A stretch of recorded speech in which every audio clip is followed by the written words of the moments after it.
Well, let me just say, I mean, I'm 26 points a game at home. That's a lot. Well, they're 80-16 now, right? They're starting to put themselves into those, Bulls categories who won 72 games. This is the Golden State team. But let me just say this: 10 years ago, 2015, Golden State Warriors had a 26-year-old first-time MVP named Steph Curry on a team whose 3 top stars were all under 26 years old. Right. Who also happened to have the league's number 1 rated defense. Because you go back 10 years, Steph Curry had won his first MVP that year, just like Shai Gilgeous-Alexander just won his first this past week. The 3 best stars of Golden State were Steph, Draymond Green, and Klay Thompson. You also had SGA. He was a 3-time All-Star, won his first MVP. Steph Curry, 3-time All-Star, won his first MVP at 26 years old. Yeah. And the organization drafted a second All-Star couple years previous with Klay Thompson. It was 2011. He was the 11th pick of the draft. With Oklahoma City, it's a kid named Jalen Williams, who they took out of Santa Clara with the 12th pick in the draft in 2022. And then you have this young Chet Holmgren. You have Hartenstein, that they go where pick Golden up. State had like Andre Iguodala, they've got like Lou Dort. I mean, it's like, and their paths to their first NBA Finals together are similar. Sweep the first round, really tough series in the second round, and then easy series in the conference finals. These teams could not parallel one another 2015 to 2025 anymore. And SGA is Steph. Are they going to go on a 10-year run of 4 championships and dominance? I don't know. It's just, if you're not paying attention, that's what Golden State did 10 years ago. It's a good comp. I mean, I would think I go back to like the 04 Pistons, just add an MVP. So that's why I would think Golden State's a great comp to add another MVP, because that Pistons team defensively is what makes me think of OKC. Well, the reason I say it is collective. Because yes, they're being compared to that 04 Pistons team. But throw in an MVP with that. I mean, that's kind of what Golden State was. And they're being compared to that because they're being called a team without a superstar. Well, they have the MVP. Well, but big picture, world class superstar, right? They're and because SGA hasn't become that household name yet, but he will. Right, of course. A championship. That's what I'm that. saying. I mean, because Steph Curry was an all-star, but he wasn't Steph Curry yet, right? Until he did what he did in 2015. 100%. That's right. Yeah. And SGA is about to emerge into that because whether they face the Pacers or the Knicks in the finals, the Thunder are minus 575 to win the finals. Yeah. Against either team. Minus 5. I mean, that is overwhelming. And they're 80-16. All right, let's get to the opening, or the A block in this 7 o'clock hour. All right. It's been a minute. Yeah. May's pretty quiet in the NFL after they announced the schedule and draft is in April. But now we're having OTAs, organized team activities. So what better time to get back to a always fun episode of Days of Our Quarterback Live? Yes. Today, featuring our lead character, who's always our lead character. He is Aaron Rodgers. He still has not made a decision as the Pittsburgh Steelers go to OTAs. And who's the greatest Pittsburgh Steeler quarterback of all time? Ooh. Terry Bradshaw. Yeah, I'd say Terry Bradshaw. Yeah, that's easy. Big Ben would be 2. Yeah. Terry Bradshaw won 4 Super Bowls on the team of the decade, one of the great teams of all time, the Pittsburgh Steelers of the 70s. Well, he decided to go on a show with his buddy Dan Hampton. Dan Hampton does a radio show in, see where this is. This is in Little Rock, Arkansas. Okay. 103.7 The Buzz. And it's a show called The Morning Mayhem with Dan Hampton and another guy. Little Rock. Here was Terry Bradshaw when asked about Aaron Rodgers potentially joining his beloved Pittsburgh Steelers. That's a joke. That is just, to me, is a joke. What are you going to do, bring him in for 1 year? Are you kidding me? That guy needs to stay in California and go, somewhere and chew on bark and whisper to the gods out there. I had to go over and introduce myself to him. He's nuts. I had to go, hey, Aaron, I'm Terry Bradshaw. I know he knows me, but I just felt like I better tell him who I am. You walk in there and you get in his presence and you feel like it's going to start snowing. Oh, the Morning Mayhem, having some mayhem this week. So, there's Terry Bradshaw's thoughts on it. He doesn't like it. He's tired of this guy jerking the chain of his beloved Steelers. Yeah. And Aaron Rodgers continues to jerk the chain. There is some reporting that they're re-kicking the tires on the Kirk Cousins situation, Days of Our Quarterback Lives. He's not at OTAs for the Atlanta Falcons. He does not want to be the highest paid backup in all of the NFL and NFL history. Yeah. I mean, with the Kirk Cousins thing, I think in a year span, you might get better football at Aaron Rodgers, but I think Kirk Cousins still has maybe 2 seasons left. And if you're the Pittsburgh Steelers, wouldn't you rather have that? A guy who's not going to meddle too in the locker room? I mean, if things go askew the Steelers, that could be a bad situation. I mean, we've seen it time after time now with Aaron Rodgers at the back end of his career here. When he's not happy, it feels like the whole team's not happy and they don't perform. Well, and you can't have that in Pittsburgh. I'm leaning back to what I thought at the start of this, that he's going to retire. I mean, he should. Right, he should. He was on the Rogan podcast last week after going to the Mike Stud concert. Right. This is a new offense for him. Like, he's not there to learn the install of a new offense. He's been playing in the same offense for a better part of a decade now with Nathaniel Hackett, whether he was in Green Bay or with the Jets. He needs to get his ass in there and learn his new teammates and learn a new offense. You think we've talked about players and cohesiveness and that's a whole element that no one's talking about outside of the daytime drama. And it's just a mess. I think he might just go ahead and hang him up. And if you're Pittsburgh, at some point, you got to be. This is the Pittsburgh. You're not the Browns. You're not the Jets. Right. Just tell this guy to kick rocks. Right, and that's what Terry Bradshaw is essentially saying. There is, of course, the quarterback of the franchise, one of the most historic, well-known franchises.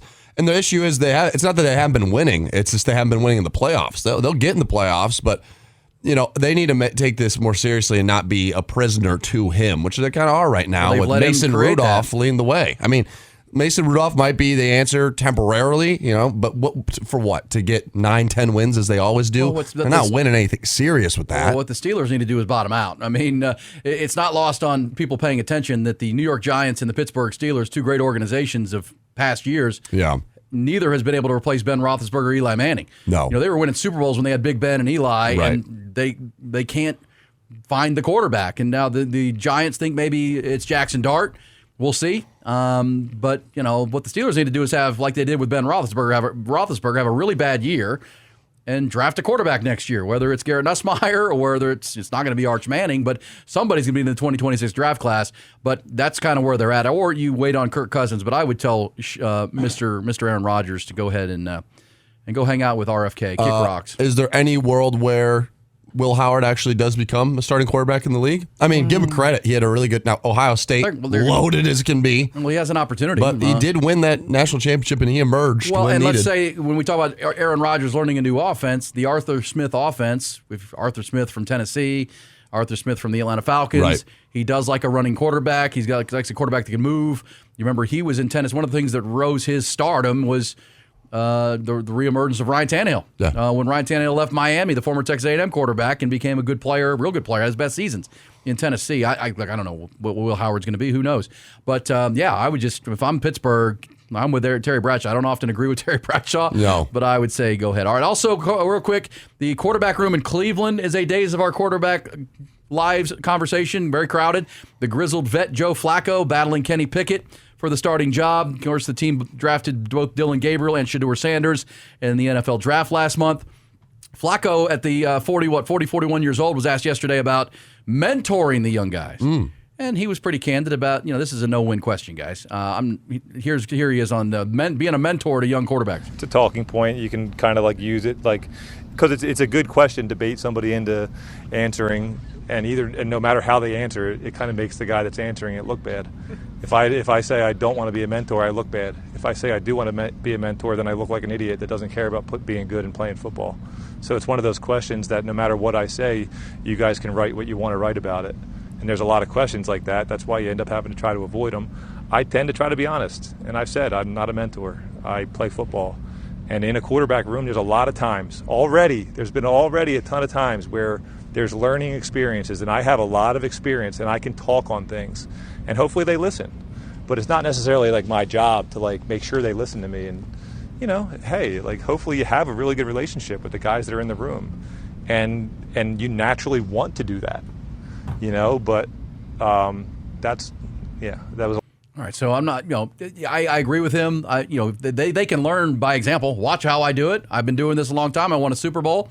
I made a lot of money in this league. I'm going to be a pro every day. I'm not going to be, like Aaron Rodgers when Jordan Love came in, and he kind of said the same kind of things.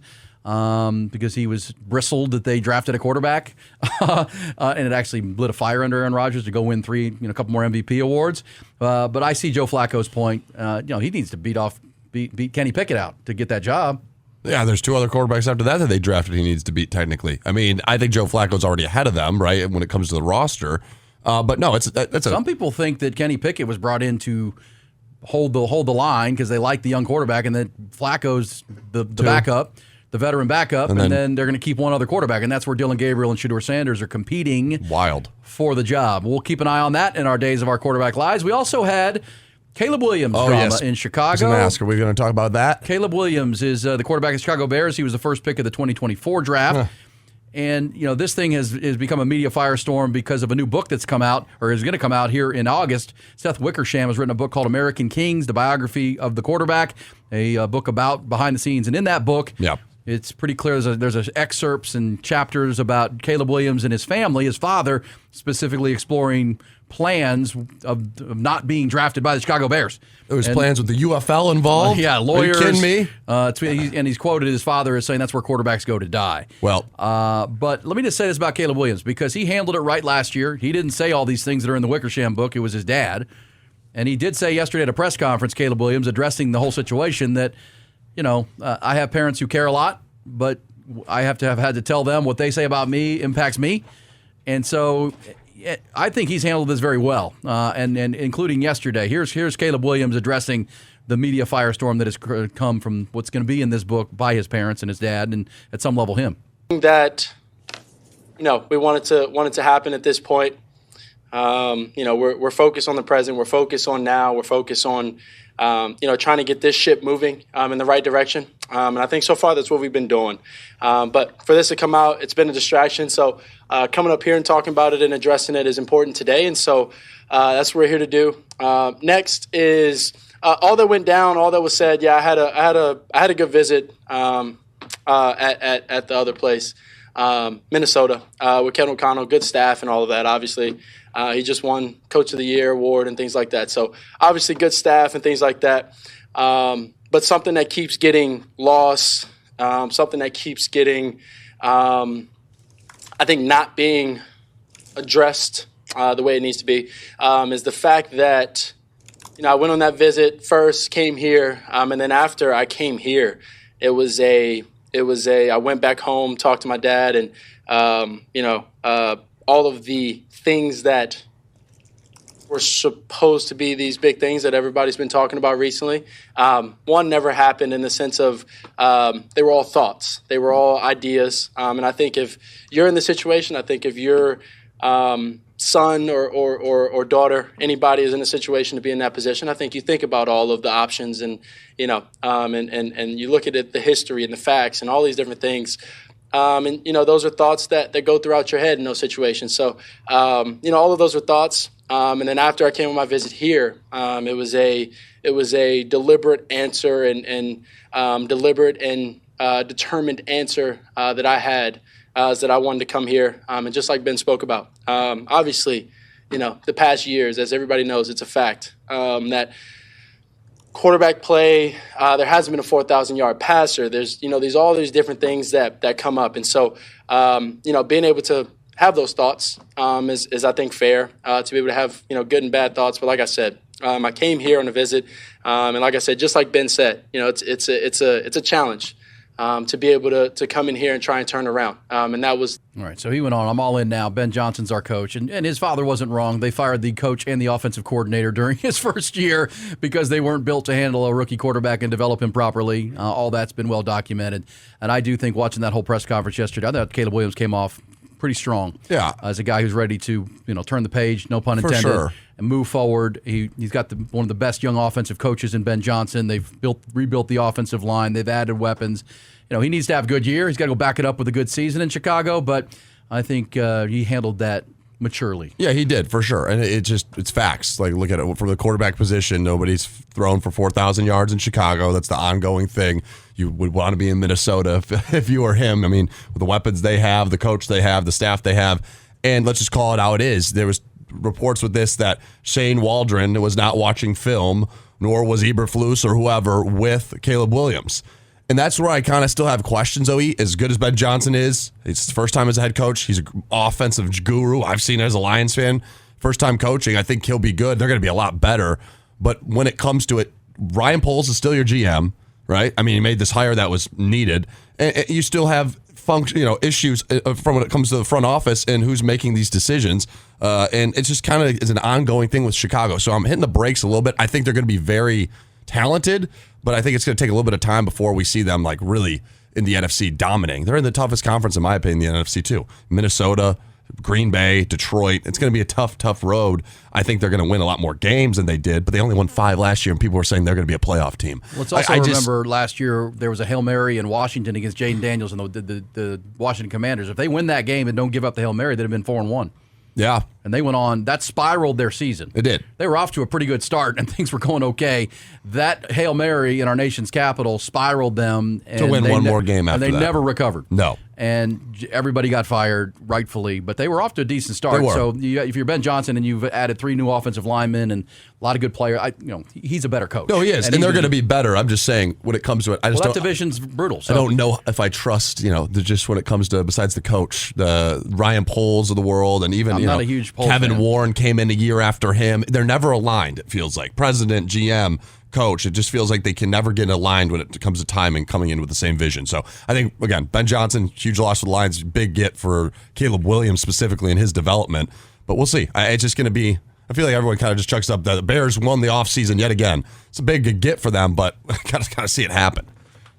Spoken like a true Lions fan. That's right. I love it. We'll come back when we do. Well, that's good. But I've seen it for years. Days of our quarterback lives. There's Cleveland. There's Pittsburgh. And I hear a little bit of that again real quick. I know we're late for the break. But we'll go horns at half past here in a minute. But I need to hear Terry Bradshaw again. I need to hear a little TB off the top. Terry Bradshaw's such a clown, but it's funny.